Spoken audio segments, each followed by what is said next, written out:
welcome to another one of VanCortlandtville Historical Society's educational videos.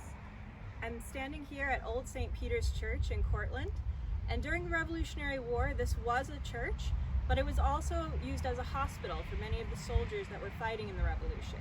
This included both the American troops serving under Washington and also French troops under Rochambeau who had been sent to come and help the American cause.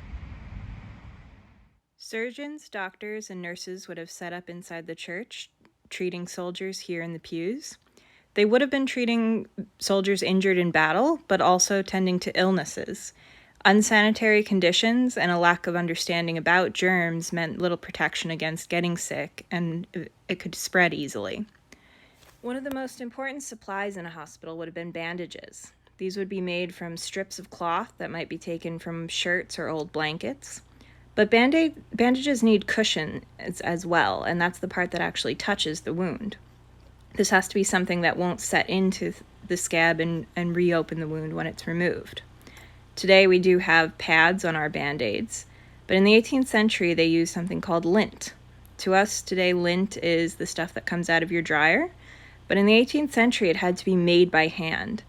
So what you see here is scraping for lint and separating those threads from that nice fuzzy lint. A pension application from a surgeon's assistant in Fort Montgomery actually mentions scraping lint prior to an attack on the fort during the Revolution.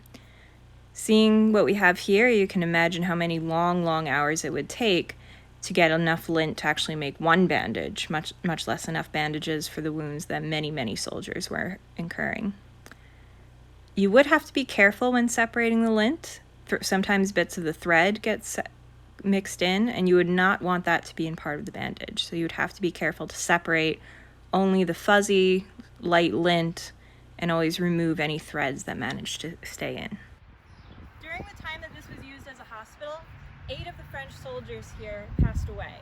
We've left these markers in a memorial to them. We don't know the exact location of their burial.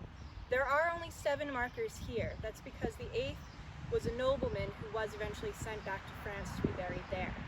We would love for you to join us either in person or virtually when we have our annual memorial service to these soldiers who gave their lives for the American cause. That will be happening this Sunday on July 5th at 3 o'clock right here outside the church. We ask that you do wear masks and practice social distancing, but the ceremony will include everything it has for the past few years.